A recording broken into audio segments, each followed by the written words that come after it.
Bonjour à tous, c'est Claire et bienvenue dans cette vidéo où nous allons parler de la 20e carte, la 20e arcane majeure, qui est l'arcane majeure du jugement. Donc, comme vous voyez un peu sur la carte, c'est une carte en fait, qui est issue d'une religion monothéiste avec donc, cette idée de jour du jugement dernier où on a l'archange qui est, je crois, Gabriel, oui c'est Gabriel, qui annonce donc le jugement dernier. Et on a une résurrection des morts, donc une renaissance. Sur la plupart des cartes, on va retrouver cette trompette. Donc là, j'en ai plusieurs. Là, on a le joli Shadowscapes, on a le Rider-Waite, dont je vous parle souvent. Donc chaque fois, on retrouve, même sur des jeux un peu plus originaux, on va retrouver cette trompette. Donc, au niveau psychologique, en fait, cette carte, elle va représenter le fait que on a fait, enfin, le mât a fait un chemin très long pour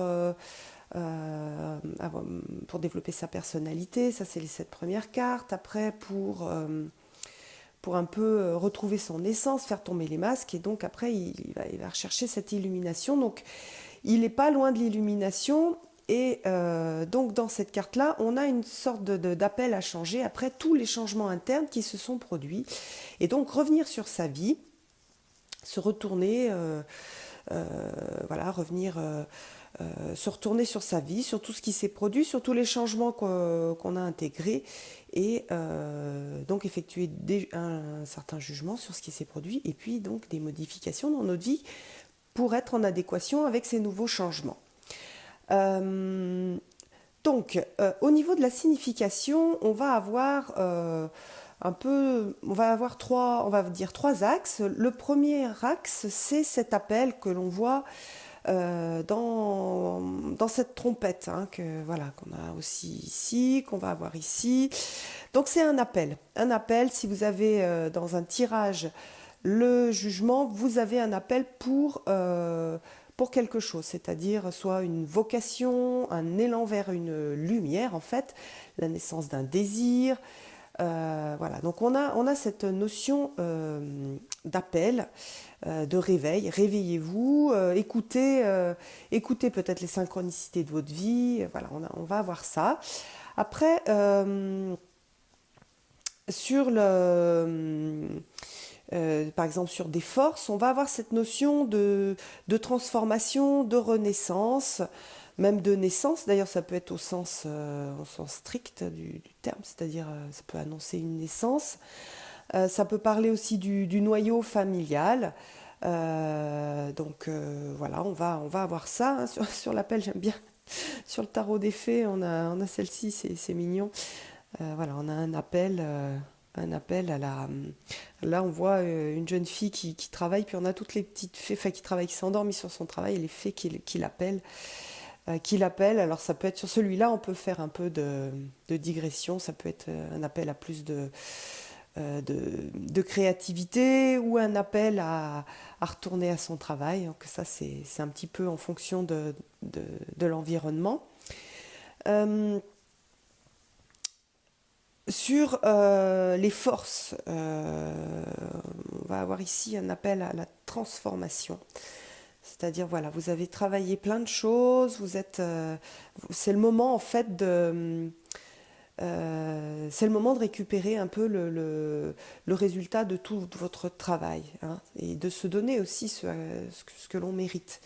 Souvent, on a ça aussi dans les tirages. Donc voilà, c'est le moment, là on a les lys avec la pureté, donc puis on a des petites créatures de lumière, là je ne sais pas si vous les voyez bien. Donc on a cet appel et ce- ce- cette capacité à aller vers plus de lumière. Donc voilà, dans les forces, c'est ça. Je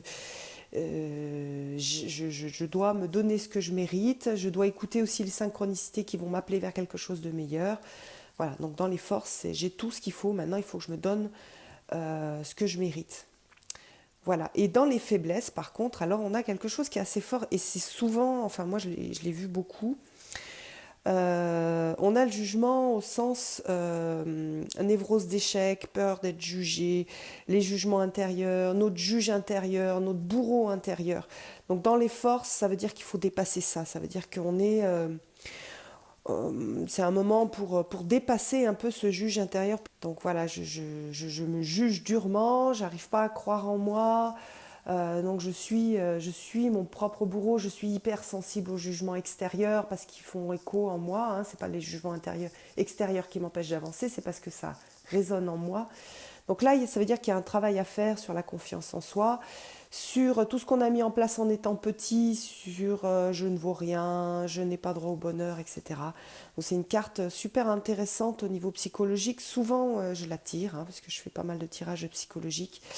Et globalement, il y a beaucoup de gens qui ont des soucis sur l'estime qu'ils peuvent avoir d'eux-mêmes. Donc voilà, elle va parler de ce type de jugement.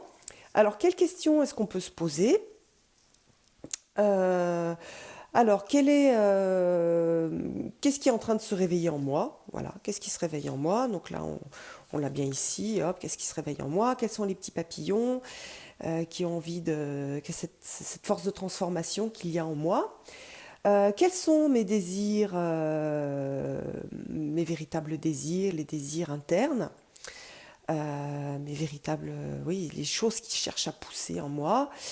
Euh, qu'est-ce que je suis en train qu'est-ce qu'on est en train de créer ensemble? On a ça en fait hein, dans les cartes traditionnelles, le fait d'être ensemble. Vous voyez là, ça c'est un clone du Rider-Waite. Ça c'est le tarot de Marseille. On a cette notion d'ensemble et d'être ensemble pour créer, pour remonter ensemble vers la lumière. Et puis, donc, je disais, il y a un petit... ça, je ne l'ai pas souvent, mais on a quand même quelque chose sur la famille. Donc, si c'est quelqu'un qui cherche à...